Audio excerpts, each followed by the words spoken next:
Hey guys, आप सभी का स्वागत है अपने YouTube चैनल टेक भाव्या पे। दोस्तों, आज हम आप लोगों के बीच लेकर आए हैं टॉप 50 MCQ जो कि कंप्यूटर से संबंधित है और सभी कॉम्पिटिटिव एग्जाम के लिए हेल्पफुल होगा। तो दोस्तों, आइए हम लोग शुरुआत करते हैं। क्या है नंबर 1 में कह रहा है पेरिफेरल डिवाइस क्या है। नंबर ऑप्शन देखिए, ऑप्शन कह रहा है CPU का भाग, ऑप्शन बी कहता है मेमोरी का भाग, ऑप्शन सी कहता है कंप्यूटर से जुड़ा बाहरी उपकरण, ऑप्शन डी कहता है सॉफ्टवेयर। दोस्तों, इसका सही आंसर हो जाएगा, इसका सही आंसर होगा option C. Option C, computer से जुड़ा हुआ बाहरी भाग जितना भी है वह पेरिफेरल डिवाइस के अंदर आता है।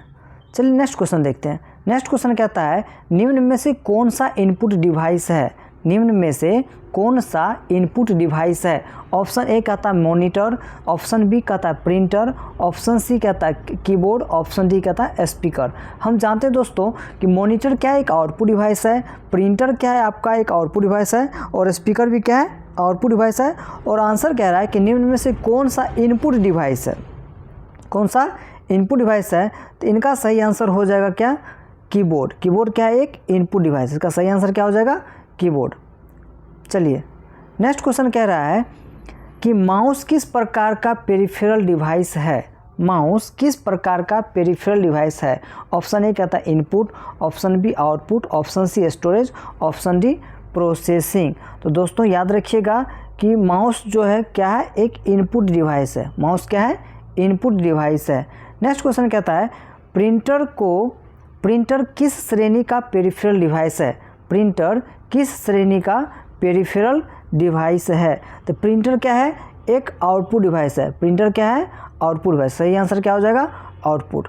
कहता है निम्न में से कौन सा आउटपुट डिवाइस नहीं है। दोस्तों याद रखिएगा कि निम्न में से कौन सा आउटपुट डिवाइस नहीं है। ऑप्शन ए कहता है monitor, option B speaker, option C scanner, option D printer. तो मॉनिटर हमारा आउटपुट डिवाइस है, स्पीकर भी आउटपुट डिवाइस है, और प्रिंटर भी क्या है, आउटपुट डिवाइस है। तो इनका सही आंसर क्या हो जाएगा, स्कैनर, क्योंकि स्कैनर क्या है, एक इनपुट डिवाइस है। और क्वेश्चन कह रहा है कि ऐसा कौन सा डिवाइस है जो आउटपुट डिवाइस नहीं है। तो स्कैनर क्या है, इनपुट डिवाइस है जो कि इस लिस्ट में मौजूद है।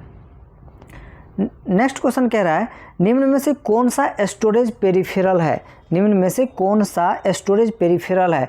कीबोर्ड, मॉनिटर, हार्ड डिस्क और माउस। तो दोस्तों याद रखिएगा कि ये हमारा हार्ड डिस्क क्या है, स्टोरेज पेरिफेरल है, जो किसी भी डेटा को क्या करता है, परमानेंट रूप से स्टोर करता है। नेक्स्ट क्वेश्चन कहता है वेबकैम किस प्रकार का डिवाइस है। वेबकैम किस प्रकार का डिवाइस है। Option A output device, option B input, option C storage, option D processing. तो इसका सही आंसर हो जाएगा क्या, इनपुट। वेबकैम क्या है, एक इनपुट डिवाइस है जो हमारे क्या करते हैं, जितने भी पिक्चर्स होते हैं सारे पिक्चर्स को रिकॉर्ड करने का काम करता है, और यह एक इनपुट डिवाइस है। नेक्स्ट क्वेश्चन है पेरिफेरल डिवाइसेज का मुख्य कार्य क्या है। पेरिफेरल डिवाइस का मुख्य कार्य क्या है। आंसर देखते हैं। ऑप्शन ए कहता है डेटा प्रोसेस करना,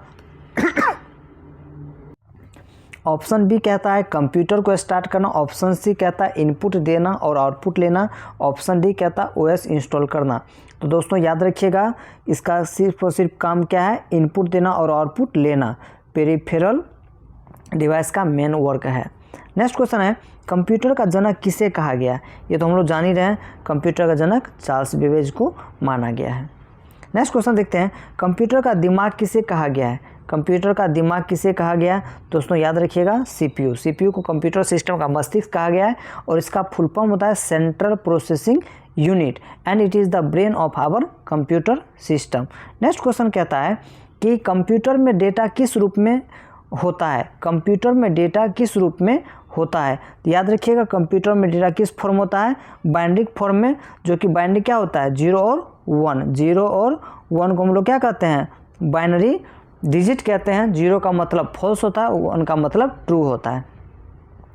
ALU का कार्य क्या है। ALU का कार्य क्या है। ऑप्शन देखते हैं डेटा स्टोर करना, कैलकुलेशन करना, इनपुट लेना और आउटपुट देना। तो दोस्तों ALU का मुख्य काम क्या है। ALU का मुख्य काम क्या है, कैलकुलेशन करना। ALU का मुख्य काम क्या है, कैलकुलेशन करना।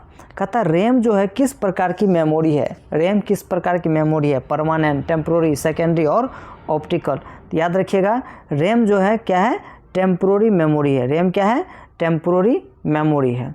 नेक्स्ट देखिए, कंप्यूटर बिना किसके कार्य नहीं करता है, कंप्यूटर बिना किसके काम नहीं करता है, सॉफ्टवेयर, हार्डवेयर, इलेक्ट्रिसिटी और सभी।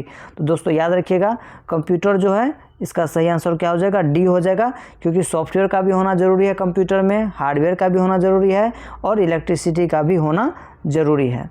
नेक्स्ट क्वेश्चन है, पहला इलेक्ट्रॉनिक कंप्यूटर कौन था, पहला इलेक्ट्रॉनिक कंप्यूटर कौन था। तो याद रखिएगा इनिक, इनिक जो हमारा क्या है, पहला इलेक्ट्रॉनिक कंप्यूटर था। नेक्स्ट क्वेश्चन है, इनपुट डिवाइस का उदाहरण कौन सा है, इनपुट डिवाइस का उदाहरण कौन सा है, इनपुट डिवाइस का उदाहरण कौन सा है, इनपुट डिवाइस का उदाहरण कौन सा है। ऑप्शन ए में प्रिंटर, ऑप्शन बी का था मॉनिटर, ऑप्शन सी का था कीबोर्ड, ऑप्शन डी क्या है, स्पीकर। तो याद रखिएगा दोस्तों इसका सही आंसर क्या हो जाएगा, कीबोर्ड, कीबोर्ड। चलिए नेक्स्ट क्वेश्चन है, सॉफ्टवेयर कितने प्रकार के होते हैं, सॉफ्टवेयर कितने प्रकार के होते हैं। याद रखिएगा सॉफ्टवेयर दो प्रकार के होते हैं, कौन कौन सा, सिस्टम सॉफ्टवेयर और दूसरा एप्लीकेशन सॉफ्टवेयर। सिस्टम सॉफ्टवेयर का उदाहरण है, याद रखिएगा सिस्टम सॉफ्टवेयर का उदाहरण है, तो याद रखिएगा दोस्तों विंडोज़, विंडोज़ क्या है, सिस्टम सॉफ्टवेयर का उदाहरण है। नेक्स्ट क्वेश्चन है, कंप्यूटर की कितनी पीढ़ियाँ होती है, जिसको हम लोग जनरेशन ऑफ कंप्यूटर के नाम से भी जानते हैं। तो कंप्यूटर का जनरेशन को कितने भाग बांटा गया है, 5 भागों में।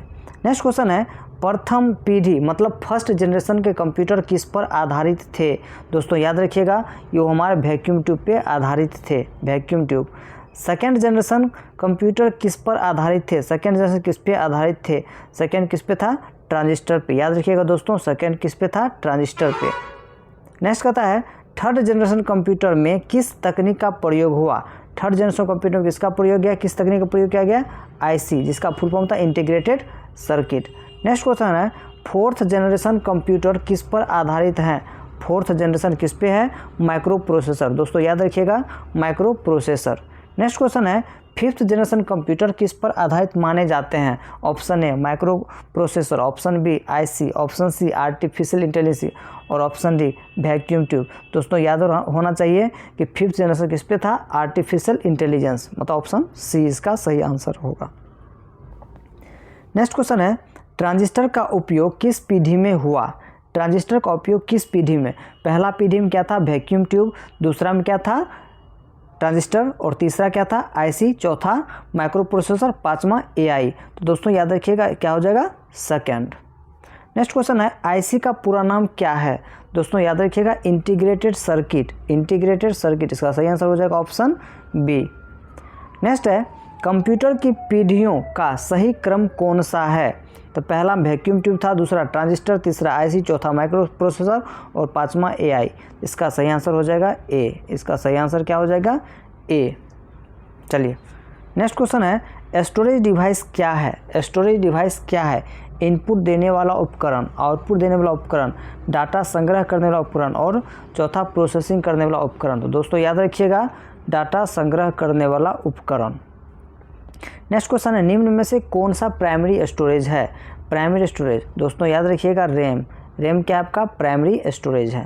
नेक्स्ट क्वेश्चन है, रोम किस प्रकार की मेमोरी है, रोम किस प्रकार की मेमोरी है, रोम किस प्रकार की मेमोरी है। दोस्तों याद रखिएगा परमानेंट। चलिए रोम किस प्रकार की मेमोरी है, परमानेंट। रोम, एक ही क्वेश्चन 2 बार रिपीट हो गया दोस्तों, चलिए देख लेते हैं। नेक्स्ट क्वेश्चन, डीवीडी की स्टोरेज कैपेसिटी सीडी से होती है, सीडी से क्या होता है, अधिक होता है। याद रखिएगा दोस्तों सीडी का कैपेसिटी कितना होता है, सीडी का होता है 700 MB, सीडी का होता है 700 MB और डीवीडी का होता है 4.7 GB। इसीलिए हम लोग एक या एक से अधिक फिल्म को भी हम लोग इसमें स्टोर करने का काम करते हैं। चलिए नेक्स्ट क्वेश्चन है कि एसएसडी का पूरा नाम क्या है, एसएसडी का पूरा नाम क्या है। तो दोस्तों याद रखिएगा solid state drive, solid state drive. चलिए नेक्स्ट क्वेश्चन है, एचडीडी का पूरा नाम क्या है, एचडीडी का पूरा नाम क्या है, हार्ड डिस्क ड्राइव। याद रखिएगा। नेक्स्ट क्वेश्चन है, निम्न में से कौन से सबसे तेज स्टोरेज, निम्न में से निम्न में से सबसे तेज स्टोरेज कौन सी है? सबसे तेज स्टोरेज कौन सी है? SSD, याद रखिएगा दोस्तों। नेक्स्ट है स्टोरेज कैपेसिटी किस में मापी जाती है? स्टोरेज कैपेसिटी किस में मापी जाती है? याद रखिएगा किस में मापी जाती है? बाइट में, बीट बाइट। नेक्स्ट क्वेश्चन है कि 1 KB बराबर कितना होता है? 1 KB बराबर कितना होता है? तो 1 KB बराबर याद रखिएगा 1024 बाइट होता है। 1024 बाइट बराबर 1 किलोबाइट होता है। नेक्स्ट कहता है 1 GB, GB का फ्लो गीगाबाइट होता है, तो हम लोग जानते हैं कि 1 GB बराबर कहते हैं तो 1024 MB होता है। चलिए नेक्स्ट दो, सेकेंडरी स्टोरेज को और क्या कहते हैं? सेकेंडरी स्टोरेज को हम लोग और क्या कहते हैं? तो याद रखिएगा external memory. Next, pen drive किस पोर्ट से जुड़ता है? दोस्तों याद रखिएगा पेन ड्राइव जो है, पेन ड्राइव किससे जुड़ता है? तो पेन ड्राइव जुड़ता है आपका किससे? USB से। किससे जुड़ता है? USB से। नेक्स्ट, रोम किस प्रकार की मेमोरी है? रोम किस प्रकार की मेमोरी है? तो रोम हमारा नॉन वोलेटाइल है और रैम हमारा वोलेटाइल भुलक्कर मेमोरी था और नॉन वोलेटाइल को हम लोग अभुलक्कर मेमोरी के नाम से जानते हैं। DVD का पूरा नाम क्या है? DVD का पूरा नाम क्या होता है? DVD रोम का पूरा नाम क्या है? Digital versatile disc read only memory इसका फुल फॉर्म होगा। इसका सही आंसर हो जाएगा ऑप्शन बी। इसका सही आंसर हो जाएगा डी, बी होगा। नेक्स्ट है ALU का पूरा नाम क्या है? ALU का पूरा नाम होता है अर्थमेटिक लॉजिक यूनिट। इसका सही आंसर हो जाएगा ए। नेक्स्ट क्वेश्चन है बायोस का पूरा नाम क्या है? बायोस का फुल फॉर्म होता है बेसिक इनपुट आउटपुट सिस्टम होता है। चलिए आगे देखते हैं। USB का पूरा नाम क्या है? दोस्तों याद रखिएगा ये सब बहुत आसान है, यूनिवर्सल सीरियल बस। नेक्स्ट क्वेश्चन है WAN का पूरा नाम क्या है? इसका होता है wide area network. Wide area network, इसका सही आंसर हो जाएगा option C, wide area network. HTML का पूरा नाम क्या है? तो याद रखिएगा हाइपरटेक्स्ट मार्कअप लैंग्वेज। HTML का पूरा नाम क्या है? Hypertext markup language. DNS का पूरा नाम क्या है? Domain name system. DNS का पूरा नाम डोमेन नेम सिस्टम होता है। और URL का पूरा नाम क्या होता है? Uniform resource locator. Option A इसका सही आंसर होगा। GUI का पूरा नाम होता है graphical user interface. Graphical user interface का सही आंसर क्या हो जाएगा? Option A. तो दोस्तों इसी के साथ हमारा आज का सेशन कंप्लीट होता है और हम आशा करते हैं, उम्मीद करते हैं कि आप सभी को अच्छे से समझ में आया होगा। दोस्तों और भी आप लोग अगर किसी टॉपिक पे आप लोग को MCQ चाहिए तो आप लोग कमेंट में ज़रूर बताएं। ठीक है, धन्यवाद, थैंक्स फॉर वॉचिंग।